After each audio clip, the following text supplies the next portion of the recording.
Good afternoon, everyone, and welcome to this panel for this year's Bryce Wood Book Award. My name is Angela Stacey, and it has been an honor for me to serve as the chair of the selection committee for the Bryce Wood Book Award this year. I am located at the University of North Carolina, Chapel Hill. I'm an anthropologist, but there was a diversity of members who I'll recognize in just a minute. But really, we are here today to recognize Bret Gustafson for his book, Bolivia in the Age of Gas by Duke University Press. I want to thank, before we get started, this year's LASA president, Gerardo Otero, also LASA executive director, Milagro Pereira Rojas, and of course, this year's program co-chairs, but especially the committee for the Bryce Wood Book Award this year. This year was a smallish committee. There were, I think, 8 of us total. Dania Abreu Torres from Trinity University in the United States, Claudio Barrientos, Universidad Diego Portales in Chile, Edmé Dominguez from Gothenburg University in Sweden, Tulia Fayetti from the University of Pennsylvania in the United States, Michelle Lee Farrell from Fairfield University in the US, Jonathan Hartland from the University of North Carolina, Chapel Hill in the United States, and finally, Carlos Pérez Ricard from the Centro de Investigación y Docencia Económicas en México. As you may know, the Bryce Wood Book Award is given out annually to an outstanding book on Latin America in the social sciences and humanities published in English.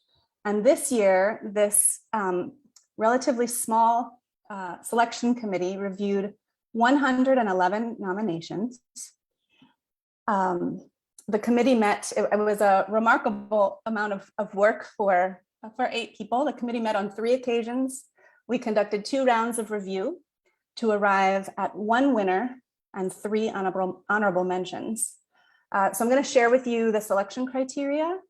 I'm going to congratulate the honorable mentions, and then I will introduce Bret Gustafson to talk about Bolivia in the Age of Gas. So we early on in our selection process, we narrowed it down to 3 criteria. One was significance of contribution to the field of Latin American studies.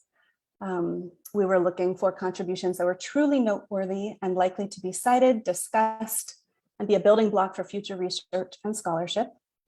And books that drew out the implications for Latin American studies beyond their specific topic or country studied. Secondly, we looked at quality, the quality of the research and analysis, looking for innovative interpretation of previously studied phenomena or insight into a new topic. And then lastly, clarity of writing for a Latin Americanist audience. So again, this was a very large pool. There were so many amazing works. We really wanted to be able to give many, many awards. We ended up selecting 3 honorable mentions, and I don't think any of them were able to come today. The first, Federico Freitas, is currently on a flight to Sao Paulo.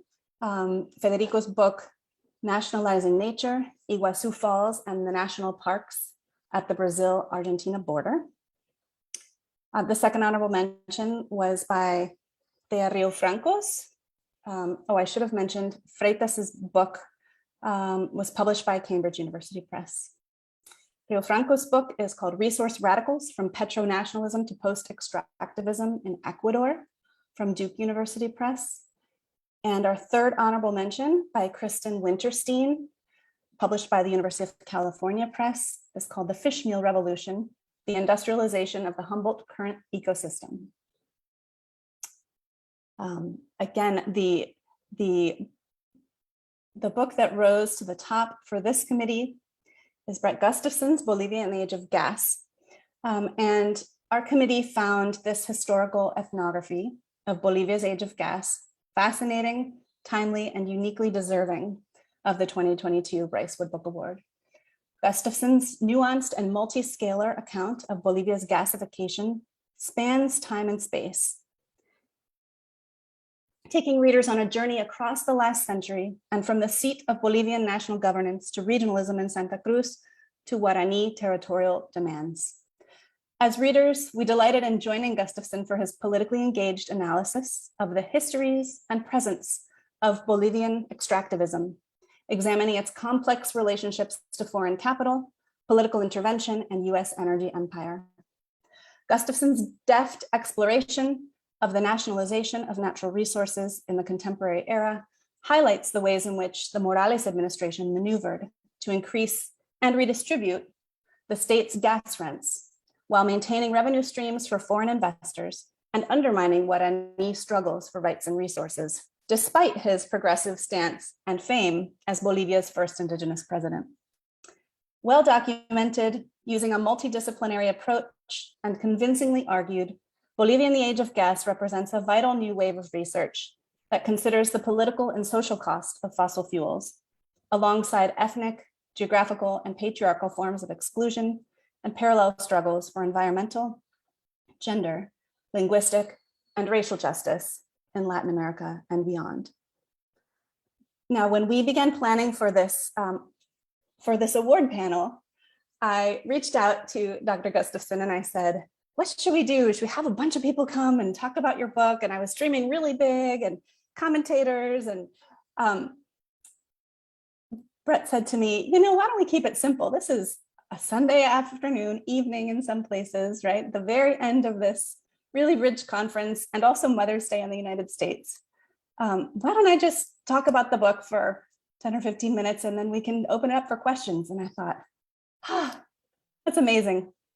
Such a breath of fresh air. And like, we're in year 2 of this pandemic and I haven't yet caught on that sometimes simple is better. So Bret, that was instructional for me, and I'm learning from you, and we really just delighted in this book. And I can say on behalf of the entire selection committee, we are really, really happy to grant this year's Bryce Wood Book Award to you. So without further ado, let me turn it over to Bret Gustafson to talk to us about this fantastic work. Thank you, Angela. I thought you were going to make me cry for a minute. Thank you very much for those kind words, and of course for the award, and to the other judges. I don't know how you read 111 books. I really don't understand how that process works, but I know it took a lot of time, so that I'm really appreciative of that. And congratulations to the honorable mentions and to all of the books, many of which surely equally deserved to be recognized. And I was going to say that, just for the record, I don't know any of these judges, so it's not a question of amistad. However, I do know everyone in the audience, so I would like to thank all of you for showing up on this Sunday afternoon. And for those of you who are madres, feliz Dia de la Madre. And almost everyone I see on the attendee list has played a role in my work and in this book as well. So thank you all very much. You know who you are. So sending abrazos to you too. And I have to say, gracias al pueblo guaraní de Bolivia. No sé si verán este video en algún momento, pero les debo mucho, les debo todo. And to el pueblo de Bolivia en sí, por haberme dejado compartir sus historias y sus luchas. I'll probably switch back and forth from Spanish to English as the mood hits me, but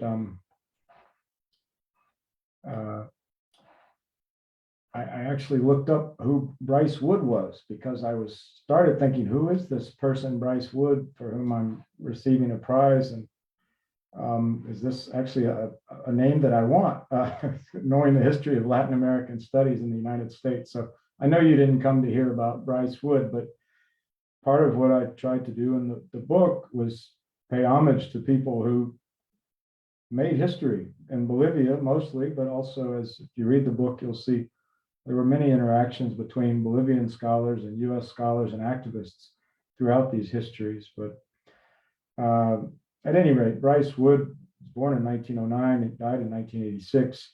This award was started in 1989. And given the possibility of what kind of scholar Wood might have been, having been active during the Cold War, I think one of the obituaries I read said he was a liberal Democrat who was opposed to interventionism. So I'm going to go with that. So I'm going to give Bryce Wood credit for that. He worked at the SSRC for many years, and I don't know what the context was for creating the prize, but whatever it was, I'm appreciative of it. So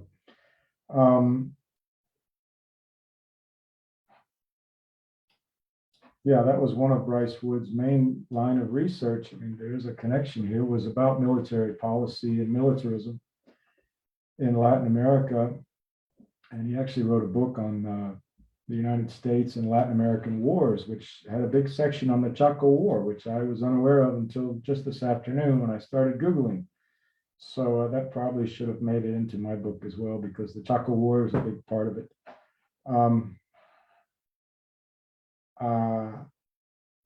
And if you're familiar with Bolivia or with the book, you know why that is, because it was a war that most Bolivians think was fought over oil, and to an extent it was. And a lot has been said about that, but because it continues to play a role in the imaginary of what natural gas and oil and revolution mean in Bolivia today, it made up a big part of the book. So these are all questions that are still intensely relevant given what's happening on the planet, increasing militarism both here and abroad, despite climate change, increasing commitment to fossil fuels. So this is a kind of the context that shaped my writing of the book, and I don't know how transparent that is to the reader, but I guess these are themes that we're going to continue researching going forward. So as I told Angela, I didn't want to talk too much, so feel free to wave your hand when I go past about 10 minutes, Angela. I'd love to hear from my friends and colleagues who are here. But at any rate, this was a second book, and second books are different, at least in anthropology, from first books. They take longer to write, at least mine did, because of family and professional obligations. It's not a single period of field work. Field work done over various bits and pieces of time. Did not really start with a clear research question, but emerged out of watching things happen mostly in southeastern Bolivia, where I do most of my work with the Guarani.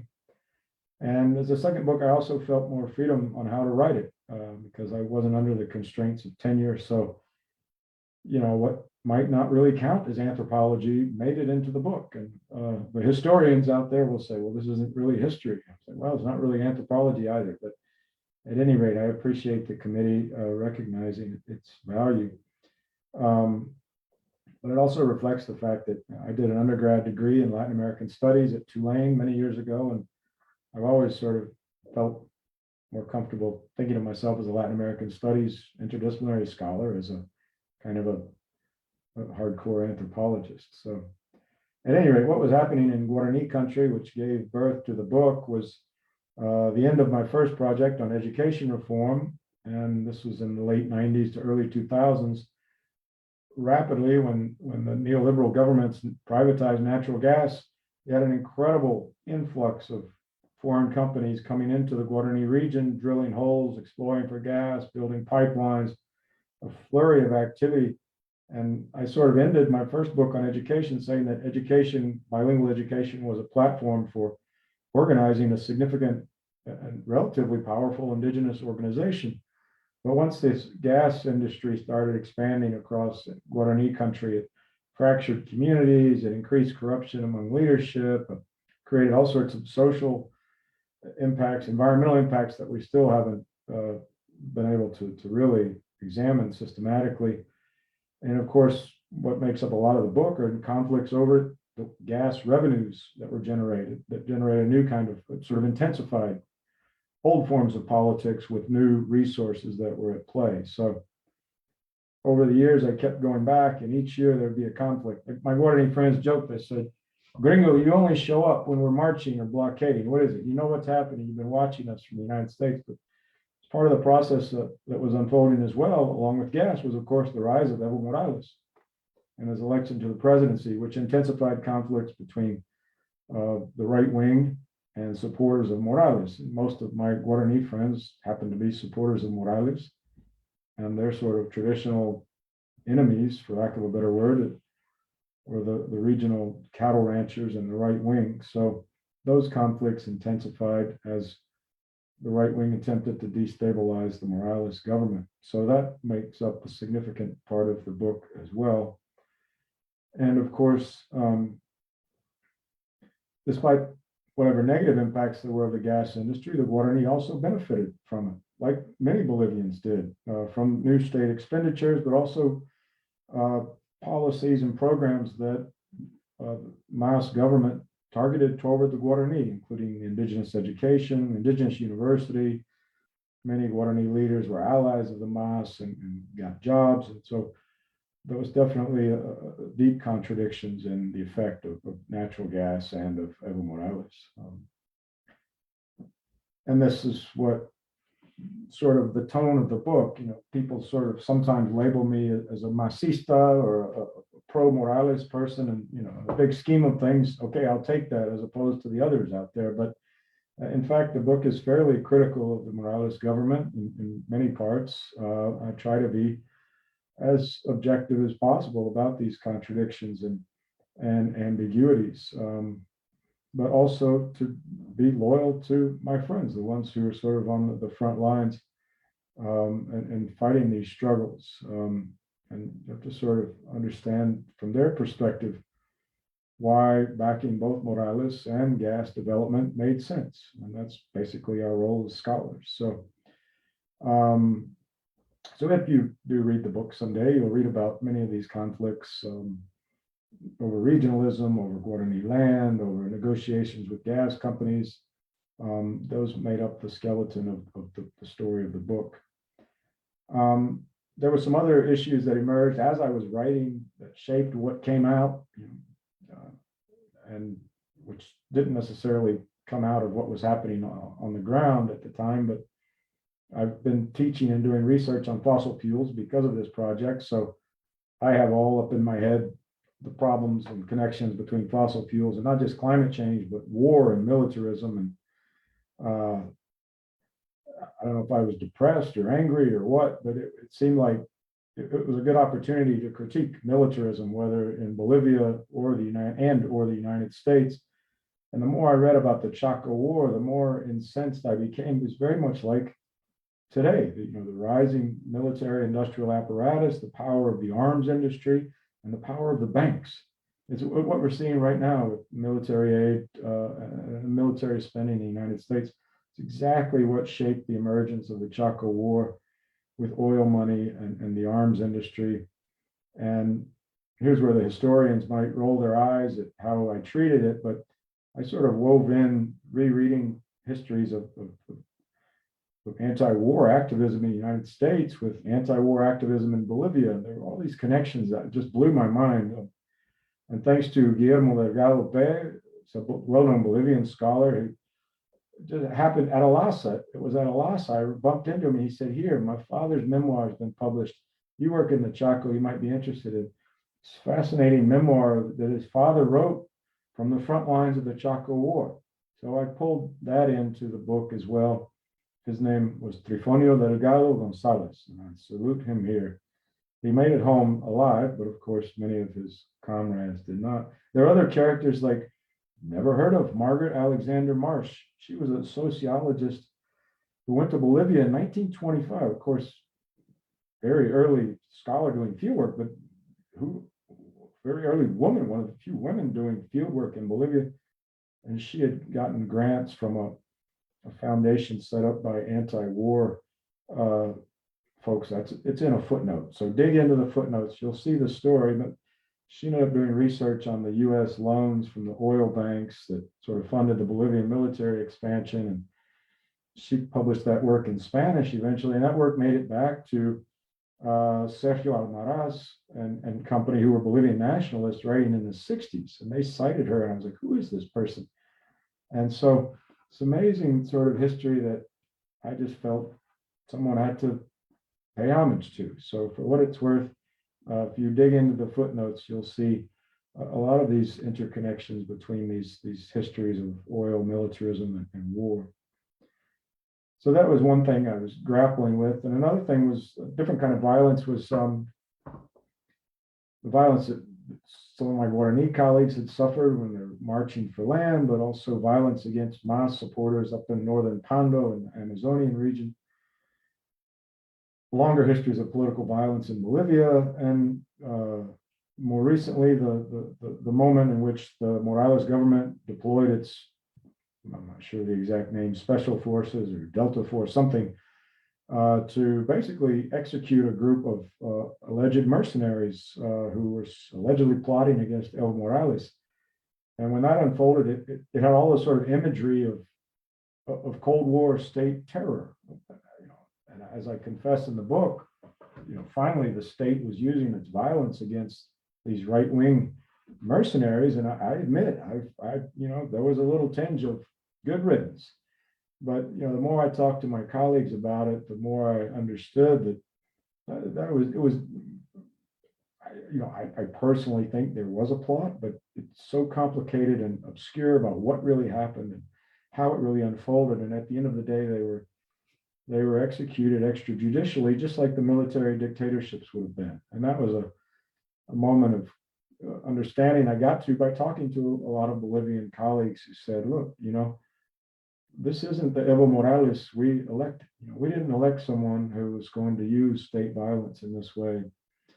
And so I try to reflect, with all my limitations of being a gringo, on that in that chapter, the role of basically of dead bodies in Bolivia. And it's curious, one of the reviewers said that they didn't understand how that chapter fit into a book about gas. And I guess my point was, well, you can't talk about Evo or gas or recent Bolivian history without talking about the politics of death, so to speak. So that was emerged as another chapter. And then finally, I guess, and I'll conclude here, and here I know there's some Bolivian scholars in the attendees who know Zavaleta much better than I do. So please don't out me for being a novice on René Zavaleta, but among others, scholars that I try to dialogue with, most of them Bolivia, as well as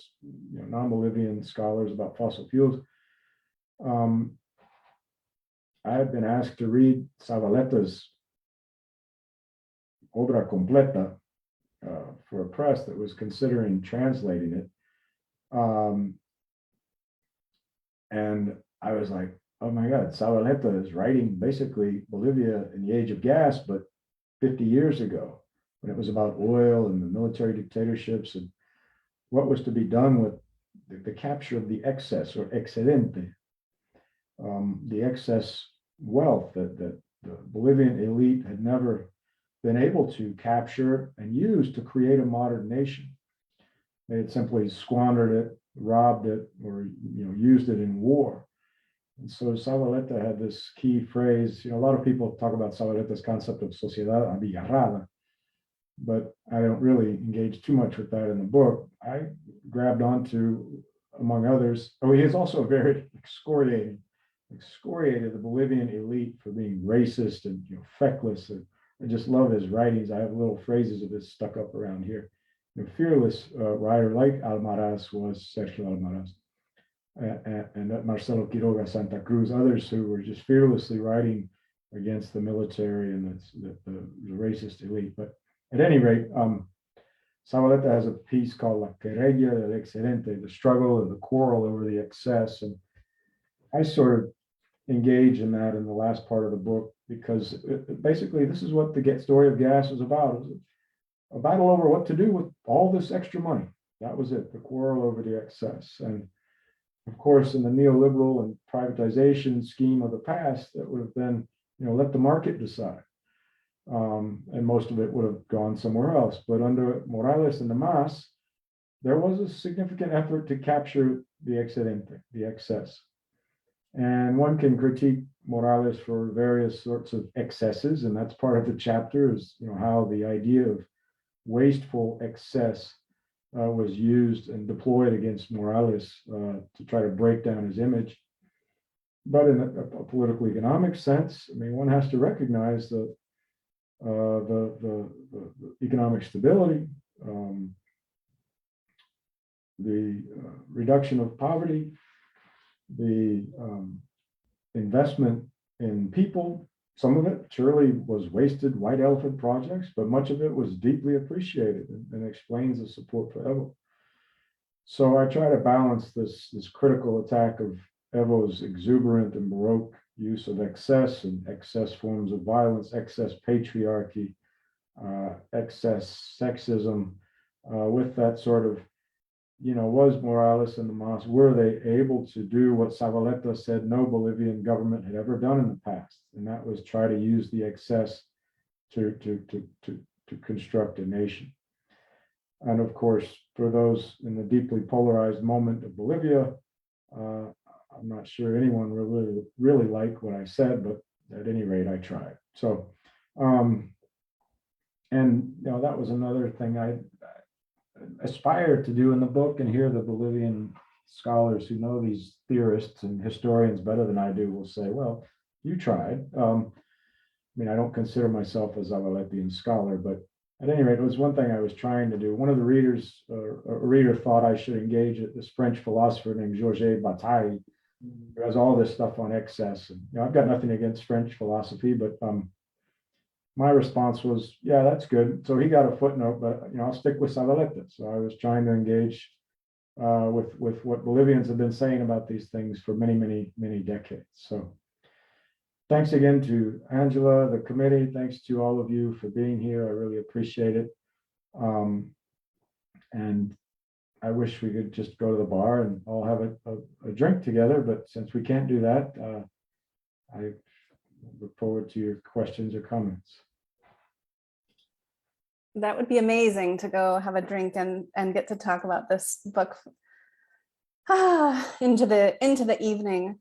Thank you so much, Bret. So I think a few people showed up while you were speaking. We got a question, which is, can you reintroduce this? So for those who are unsure where you're at, this is the Bryce Wood Book Award panel, and we are here honoring Bret Gustafson for his recent book called Bolivia in the Age of Gas, which was published by Duke. And so we are opening the floor for comments and questions from everyone who's here. If you would like to speak, you can raise your hand and we will give you, the kind people from LASA who know how to operate this webinar will give you access to the mic. If you'd like to, you can drop a question in the Q&A. And Magda, you have talking privileges now if you'd like to unmute and ask a question.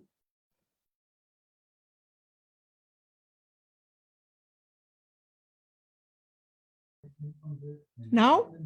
Yes. Oh, yeah. Hello. I am Magda von der Heid, and I know Gustav from other classes. And I'm very, very, very interested in your book. Very interesting. I presented yesterday my book, Latin America, Development Between Populismos and Neopopulismos. And also I have a book about populismos in Bolivia in German. But I want to make a book about Bolivia extractivismos, and I would like to invite you to make a chapter. So I send you my email, and if you can give me your email and we can correspond, we talk about, for the first time, I want to write a book in Spanish. Yeah, I own my country, and really I am looking for contributors for the second part. I don't know if you are interested. Thank you. Thank you. I put my email in the chat, so everyone can email me. Okay. Thank you for coming. I look forward to checking out your book. Yeah. I will read out questions that are in the Q&A, but again, if folks want to speak, they're welcome to raise their hands, and we'll unmute you so you can dialogue directly with Bret. Bret, this question is from Kevin Healy. you may be able to see it as well, but it says, I would like to ask Bret about Itakaguasu territory and the history of the compensation it received. Great, thank you, Kevin. Good to see you again here. And Kevin Healy wrote an awesome book many years ago, which shaped my whole first experience in the Guarani region, if you don't know who he is. So Itakaguasu is a province, part of a province of Tarija department in the south that was impacted by gas development. It continues to be impacted by gas development. So this is probably a question that my colleague Penelope Antias would know how to answer better. Penelope did field work there during the gas period. I lived there years prior when I was working on education. All I can say, Kevin, is that particular territory had some success negotiating directly with Repsol, the Spanish multinational oil and gas company. They were being advised by a Spanish NGO called NIZCOR, I believe, NIZKOR. And by relative success, I mean, they claim to have negotiated several millions of dollars that would be held in a Brazilian bank for them to access for development financing. I had intended to write about this in the book, but in the times that I visited the region, the leaders were so intensely posed against each other that there was deep suspicion of everybody on all sides. There were intense conflicts to the point of violence between different factions of leadership within the Itakaguasu leadership because of this money. And I just found it would be ethically, not only ethically challenging, but also, politically challenging to try to dig into this story. So I let it go and I walked away. So Penelope Antias might know more than that. You actually might be more familiar as well of the outcome of this. And I really don't know what has happened, but what I do know is that the different factions of leadership as throughout the Guarani region came to literally blows over this gas money. And that has been one of the major negative impacts of this. I was at a meeting with elder Guarani leaders late, just before COVID. And they were the sort of original leaders of the APG from the early days. And they were trying to figure out how they were going to try to rebuild their organization, which had been deeply fractured by all of this infighting and all of this corruption. So I don't know if that helps you, Kevin, but that's what I know about that. Thanks, Bret. There's another question from Elizabeth Monasterios. Bret, ¿podrías comentar tu lectura de la última marcha indígena?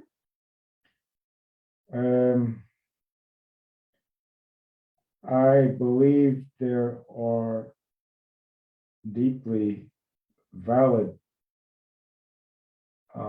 positions that motivated many in that march to march, especially the sort of lack of action on territorial rights and the sort of huge development projects running roughshod over indigenous territories and the expansion of the soy frontier across Santa Cruz. So I think they're really legitimate grievances that many lowland indigenous peoples have against the Maas government.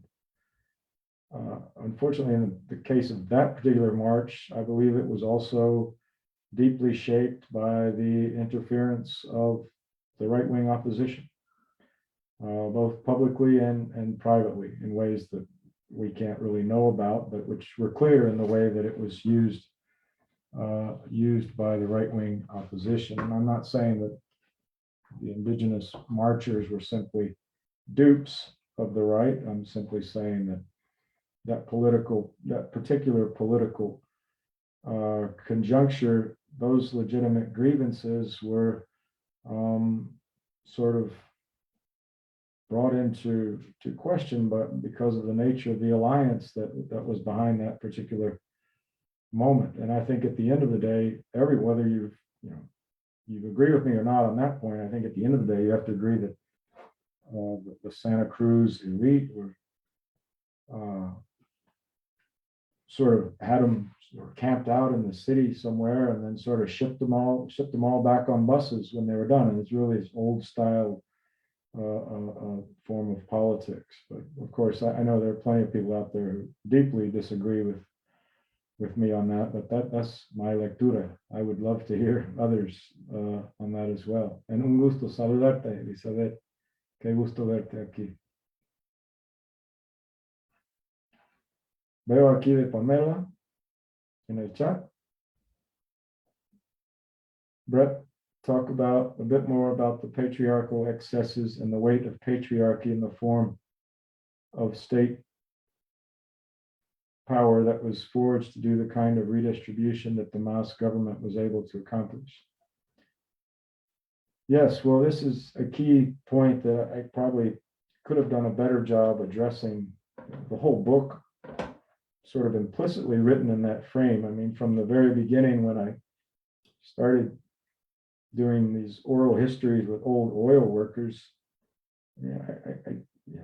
it's obvious with oil economies everywhere. This is an industry that is masculinist from top to bottom, and it's the symbols of its operations and its technology are all about masculine conquest of nature.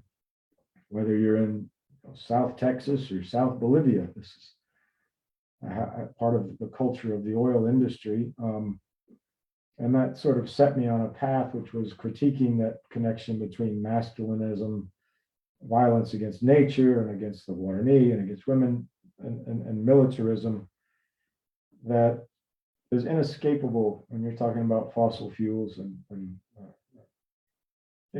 pretty much anywhere. But at any point, the part that Pamela is asking about patriarchal excesses, I mean, my reading of this, and here again, I know Pamela's in the book. Many of her observations are actually in the book, and I thank you for that as well. But, against the idea that the Mas represented some indigenous world otherwise, or a kind of Pachamamismo, the celebration of Mother Earth, and we were going to have a decolonizing project. It was going to be revolutionary and based on alternative ontologies and this, that, and the other.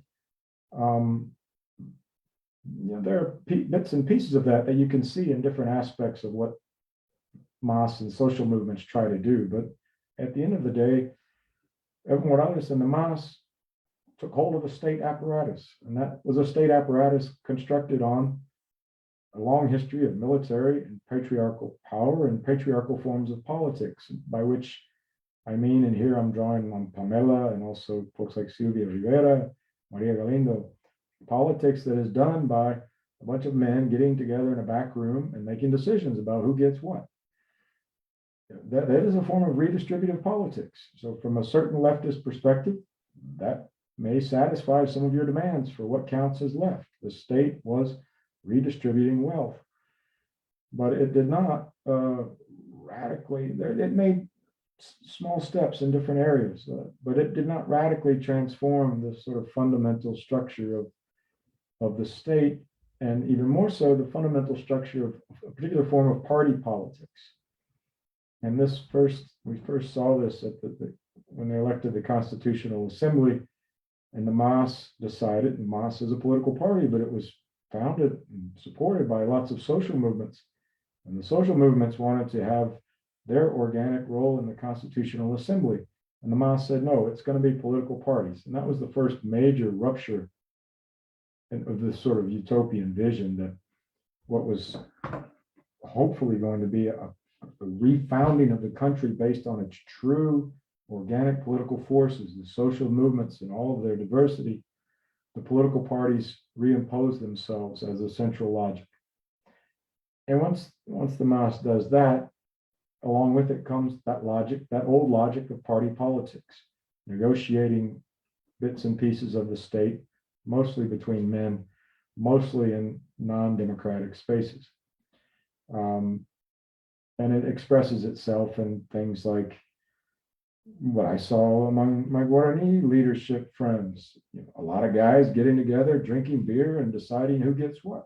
And if you didn't agree, you fought, but it was sort of a masculine centric form of politics. And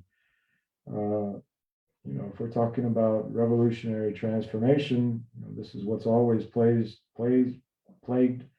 the revolutionary left in Latin America, is their inability to radically rethink their connection to masculinism. And I think the Mas suffered from that as well, despite all of the positive gains that it made in different areas.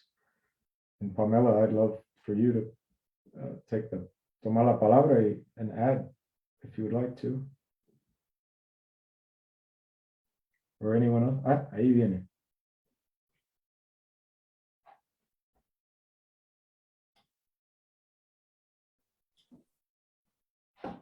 No, I just wanted to thank you for the book. I used it. I'm using it, and we have great discussions about all these different interfaces of when the weight of patriarchy had a defining sort of like define the course of action that the mass government would take.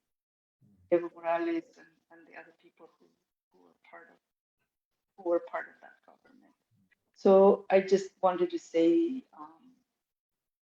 all your books, I mean, the first one on the language of the state, and this book on the gaseous state, have really helped me to rethink the state, rethink, the technologies of power that we as people who were part of social movements, and once we get into the state as functionaries or whatever, the kinds of technologies of power that we deploy. And in the two books that I use, that you wrote, I really got a very specific, very insightful ways to, to critique you too, right?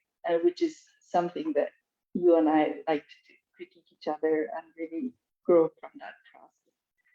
Being able to disagree and be able at the same time to see the other points of view, learn so much from your insights. So thank you for that. Thank you. Gracias, Pamela. Un abrazo. Thank you, Pamela. So we're accepting questions from all of you watching. You can put them in the Q&A. You can raise your hand and we will unmute you to speak. And we're here celebrating Bret Gustafson for his really incredible book, Bolivia in the Age of Gas. I have a question, and it sort of builds on Pamela's last comment, or so while we're inviting others to ask, I'll ask, which was Pamela mentioned being able to critique, and I was touched by, Bret, by your reflexivity in this book and the ways in which you were careful to position yourself. And I just found the sort of your political engagement to be really compelling. And I wondered if you could speak a little bit more about your positionality vis-a-vis, and in particular, the Guarani communities where you have worked and done research. And I'm also curious what kinds of feedback you have received, how many folks there have been able to engage with the arguments in this book, and what that has looked like, and what kind of reception it's receiving there. Right. So I'll take the last part first. I am in the process of, I've had the book translated. I'm in the process of editing the translation. So as a book, it hasn't circulated yet. Some of the articles that were previously written and previously translated, the one that all my Bolivian friends loved was the one about the Santa Cruz elite, because it had been many years since anyone who had written critically about the elite of Santa Cruz. So that one on bulls and beauty queens was very, at least I guess on the left, you might say, it was very well received, because these are sort of things that everyone knew about, but no one had ever written about publicly. I even got an email from the head of the most extreme fascist organization, thanking me for writing about them, but criticizing me for what I said. I said, okay, well, if they're reading it, then okay. As far as other parts of the book, I did have the part about the Guarani land struggle and the violence that followed. That was translated also to Spanish, and my Guarani friends who care have read it, and in that art, I mean, on all of this thing is some I point out that there was a contradiction, and the government used the Guarani in the name of recovering land, but at the end of the day, the ultimate purpose of the government was to get rid of local political opposition and move forward with that huge gas project. Now, a hardcore Masista might be critical of that take, but the Guarani were kind of like, yeah, that's what happened. That is what happened. So, back to this tension between, are you for Evo or against Evo? Did you want him to run for re-election or not? I often fall on the side of Mas is better than anyone who ever came before. But in the book, as I said before, I tried to point out these contradictions. So that was where I was trying to position myself. And I always, had folks like, I had Pamela sitting on one shoulder, oftentimes as I wrote, and I'm trying to think, okay, what might Pamela say? But I also had, my Guarani friends who, for a time there, they said, if Evo Morales' government falls, they're going to come kill all of us, meaning the right wing. There's a real reactionary violence that was waged against indigenous social movements like the Guarani. And the only thing that protected them was the fact that Evo Morales was still in power. And we saw this after the coup, the unleashing of this repressive force of the state against supporters of Evo Morales. So I had to have them on the other shoulder. I'm not out here to say, well, Evo wasn't a revolutionary like we all thought he would, so I'm just going to trash him. I find that politically reprehensible. This idea that, well, you didn't fit into my model of what a revolution should look like, so you're bad. That's not really scholarship. So I guess to answer your question, I was trying to be as objective as possible, and tell the story in ways that reflected how people there experienced it. There are times, and I was questioned in my first book for being too reflexive. And I guess my point, I'm a white man, and yeah, nobody came here to hear you talk about yourself. So I get that. And what I tried to do in the first book was to say, well, this is when I was thinking in a stupid way, and blah, blah, blah. So in the second book, I didn't think I really tried to do too much of that. The only time was in that chapter on the dead and the dead bodies, which was, that was more me trying to sort out what was true and what wasn't true, and did these dead bodies have any meaning? These people were killed. They were young people, young students, 18, like the age of my kids, and to them, they had gone out there to march for Evo and sacrifice, and were they simply being used as cannon fodder, like Trifonio said he was in the Chaco War? Or what is this really a revolutionary possibility happening? And, did they die for a reason, like those Chaco War, or were they just, being used by both the right wing and the Mas? And you have to read the chapter for yourself. And at the end, you have to decide for yourself. And I try to, leave that open for the reader. and you know, maybe there's not a resolution to that question, and I think that's part of the point is that although Bolivia hasn't suffered from widespread political violence like Colombia and Guatemala and Central America, there is a tendency to sacrifice indigenous bodies as a political instrument. And that's problematic. And that's something that the MAS participated in. And we have to say it. That's what I was trying to do there. I don't know if there was another instance of reflexivity. I tried, you know, I did what I was able to do. I had the intention to write more about sex trafficking in the oils and gas zones, and that was another one that I just never could figure out how to do it.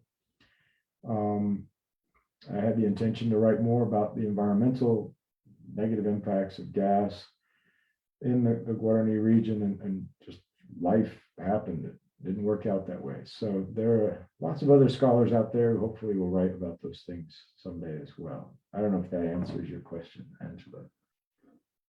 Yeah, that's great. And it goes into my other question. I think you started answering it, was sort of what were the biggest challenges of writing this? And it sounds like there were entire big themes that you would have liked to weave in that you decided to cut. But if you have anything else to say about the decisions that you made to make this book, this beautifully written book, what it is. Thank you for that. Well, the biggest challenge is when I was on too many search committees and other committees and other service at the university, and could never find time to go to Bolivia or write. And so it's hard to admit this. I mean, this book sort of took 10 years to write. So I guess it came out okay. But who's counting anyway? We're not in a race here, so.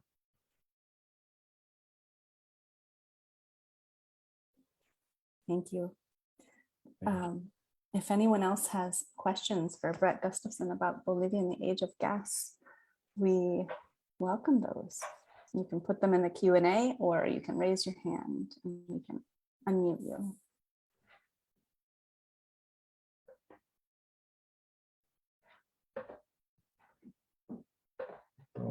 Everybody's tired.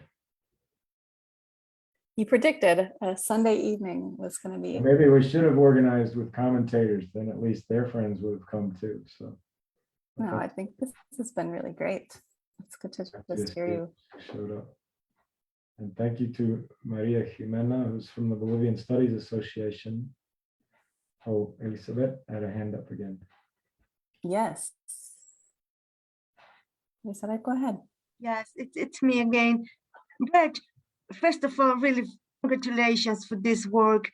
And could you talk about your future projects? What is next?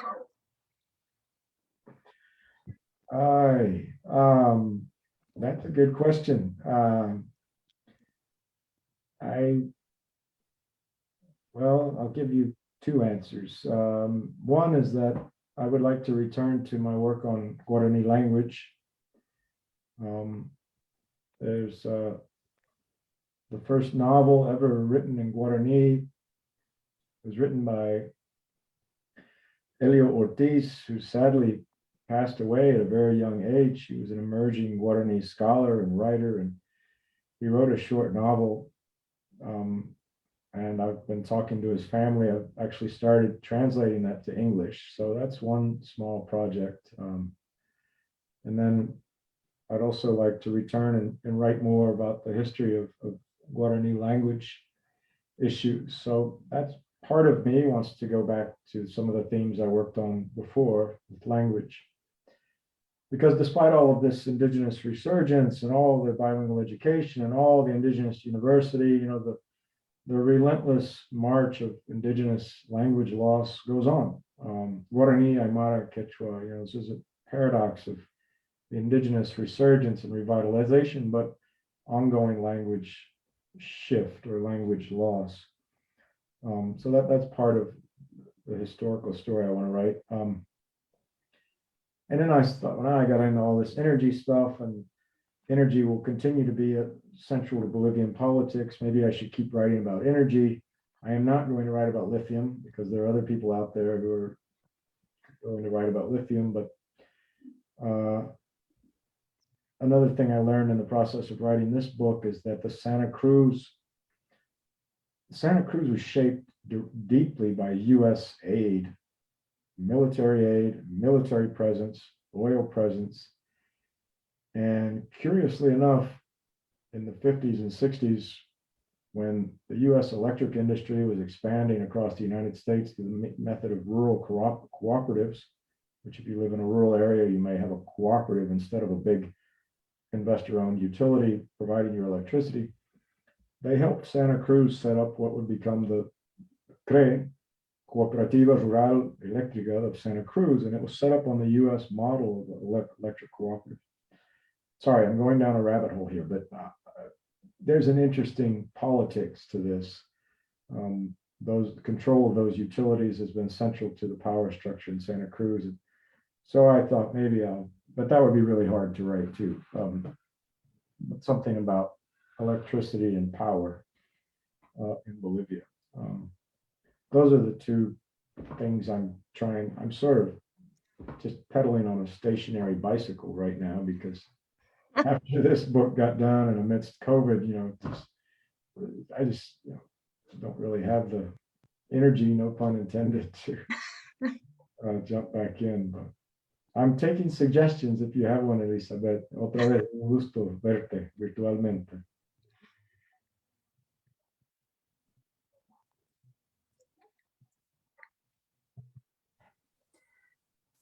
Maybe I'll ask, well, I would like to, because some folks who are here were not here at the beginning. So let me share what the 3 honorable mentions were. And then I want to ask you a question. There were a lot of intersections with one of them. And so there's a question embedded in this. But again, there were 111 submissions, and Bret's book rose to the top really beautifully.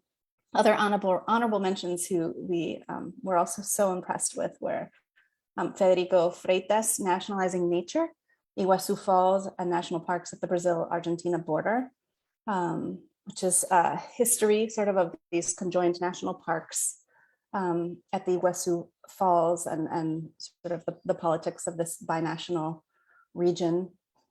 Another one was called The Fishmeal Revolution, the Industrialization of the Humboldt Current Ecosystem by Kristen Winterstein, which was really also a sort of a study across nations and disciplines, sort of looking at this web of interconnection between fisheries as sites for power struggles, politics, and sciences. And then the third honorable mention that leads into my question is by Thea Rio Franco's Resource Radicals from Petro-Nationalism to Post-Extractivism in Ecuador. And there were, I don't know if you've seen this book, Bret, but there were so many interesting parallels and intersections. And I guess this is not at all my area of expertise. I'm curious, to what extent are scholars who are working on these sort of similar questions across the Americas in dialogue with one another, and what sort of potential do you think there is because I think part of what the selection committee saw was really how these questions were so important across the continent. I'd love to hear you speak a little bit about that. Yeah, I know Thea, and I have her book sitting around here somewhere, and we actually did a conversation for this outlet called The Baffler, if anyone's curious. I'm sorry she couldn't come today. It would have been good to hear from somebody else besides me. But to your question, yes. So the extractivism, post-extractivism, whatever that might look like if it ever comes, has been the sort of one overarching area for much of the research that I read and that my colleagues are doing. And like Thea's book and my book, basically that we're grappling with this contradiction between left-leaning governments who have supposedly progressive rhetoric and progressive policy ideas, but are dependent on reproducing that old structure of extractive, export-oriented economy, which relies on exporting raw materials with all of the contradictions that produces. So that's the big sort of area within which we fall. I mean, we take it on from different angles. Thea is a political scientist, so she writes more from the those angles. But it's a good kind of political. Sorry, I'm nothing against political scientists, but a lot of political science these days is turned into math. That's not Thea's kind of political science.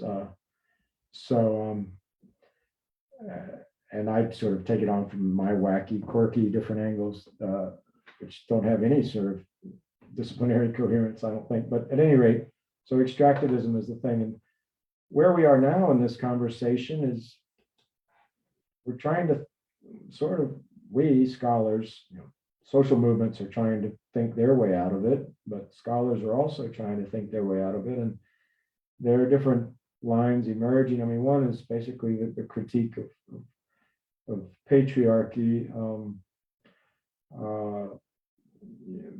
I think that's going to be a major area. The other one is this battle over, kind of a resurgent environmentalism, sort of, and that's creating these weird political animals, like what we're seeing in Bolivia is coalitions between right-wing middle class people talking about the defense of the rainforest. What's going on here? But they're doing it in the context of trying to undermine the project of the MAS. So, what I always say is, far be it from me to tell Bolivians not to extract gas. I mean, my shower is heated with gas every morning. I cook on gas. Our furnace comes from gas. I don't see you having a real strong position being anti-gas in this particular context. And it's also, it's easy to critique extractivism. It's hard to imagine, and it's hard to think about ways to think beyond extractivism. So other scholars like Arturo Escobar write the pluriverse and work like this, and the ontological turn. But at the end of the day, it's very different. One of the biggest, Maristela Svampa is a key voice in these debates, critiquing this connection between patriarchy and extractivism, whether right or left. Gudinas in Ecuador, one of his big proposals is, well, let's do more ecotourism. I was like, wow, that sounds great. Costa Rica has sort of become an ecotourism site instead of an extractivist site. But then you basically open your country to be a playground for wealthy gringos. Is that revolutionary utopianism? So I think, we're still in the process of, how can we reimagine economies, local forms of producing energy, different relationships to land, to agriculture, to animals, to food. This is something that we want to see, but we haven't been able to imagine that yet, or at least I haven't. So perhaps I'm wrong. I hope I am. Hi. Oh, there is. Sorry, I don't know if that answered your question, Angela. Yeah, I just want to hear you speak more about all this work. It's great. Thank you. Hi. Yes, Gisela, I called you out earlier, but you weren't here, so I'll call you out again. Thank you for being a part of this, and thank you for coming today. I'm so happy to be here. I'm sorry I'm late, but just so proud to have played a tiny little role in bringing your book out. So proud that you got this award. Congratulations. Thank you. I will tell the story that I always tell. I told it on this podcast. Initially, this project was going to be about this pipeline that goes from Bolivia to Brazil. And it's going to write this whole book following the pipeline and whatever, the life of the pipeline. It goes all the way to Sao Paulo. So you have gas coming out of Guarani, very rural, very poor villages, massive amounts of gas that goes and basically fuels, quite literally, that industrial center of Sao Paulo. And I took a few trips to Brazil rode a bus across the length of the thing. And I had started studying all this Brazilian side of things. And back to Angela's question about what took so long, or what made it in the book, or what didn't make it in the book. I started, I had this idea I was going to write about Brazil and Bolivia. And I went to a AAA or a LASA, I can't remember which one it was, and I was chatting with Gisela. Every year I'd say, I'm working on it. I think one year, I don't even know if you remember this, Gisela, you said, why don't you just write about Bolivia? And that was so liberating. And I was like, yeah, what are you thinking? So I have tons of archives of stuff on Brazil. If anyone's interested, I'm happy to send it to you. You can write the Brazil side of the book, but that's the big thing I owe Gisela as editor, is helping me to rein in an unfeasible idea, basically. So at least unfeasible for me. Some other scholar might have pulled it off, but I sure couldn't. So thank you for that. I owe you one. I was just hoping for one book. You were trying to write 5 or 6, so trying to rein you in. Just Thank you. I one of my appreciate it. roles. Probably wish you would have said that 4 or 5 years earlier, but it wouldn't matter. I couldn't. Too much other stuff going on. So, un abrazo. Well, I want to congratulate you both, Gisela, for your incredible editing work, and Bret for bringing this book to life and sharing it with us all. It was, again, an honor to serve on this committee and get to read so many really compelling pieces of scholarship, and yours in particular. So I don't see any more questions in the Q&A. Bret, I don't know if you want to hang around for another 15 or 20 minutes, or if we should wrap up now. How are you feeling? I don't see hands up. I was just writing thank you in the chat, but I guess since I've got the mic, I can just say that. So gracias de nuevo a todos. Sorry we couldn't be there in person to hang out. We'll have to wait till next year. But quite literally, almost everyone in the list, all the people I know at least, played a role in this book as well, whether you knew it or not. So thank you again for that. That's beautiful. To the committee, someday next year, we'll all meet at LASA. I'm looking forward to that. Congratulations again, Bret, and thanks everyone for coming. Have a Thank great you. evening. Thank you. Thank you.